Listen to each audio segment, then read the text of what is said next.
audience, and as I'm sure all of the members of the class of 2013 can attest, no faculty member can resist the temptation to pontificate a bit, or maybe even more than a bit when given the chance, so bear with me for a few minutes. The novelist David Foster Wallace began his commencement remarks at Kenyon College a few years ago with a parable. Two young fish are swimming along and pass a big old fish swimming the other way. "Morning, boys," the big fish says. "How's the water?"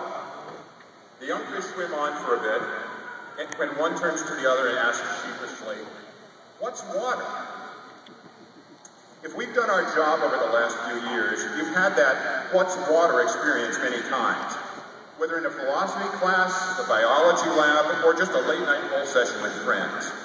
When talking about the value of a liberal arts education, we typically talk about how critical thinking skills and a healthy commitment to lifelong learning are vital to a healthy democracy.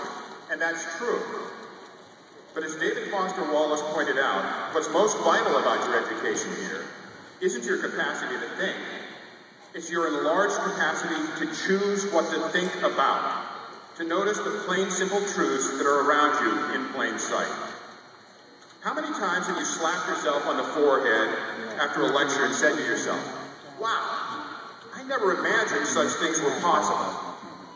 Whether it was one of those mind-bending results from quantum physics, a poem of ineffable beauty and grace, or a glimpse of the nobility of an episode in human history, I hope you've had at least a few of those head-slapping, "this is water" moments during your time here. Remember and treasure those moments. They remind us that often finding the most important things is as simple or as difficult as finding a different way of looking at the world. Your hard work and persistence brought you here, along with more than a few all-nighters and probably dozens of pieces. But it didn't bring you here because this was your destination. It brought you here because this was a milestone along your journey. This ceremony is a commencement, a new beginning, an opening to new possibilities, the point from which you apply what you've learned so far to the challenges that lie ahead, whether those challenges lie first in additional study or in a job.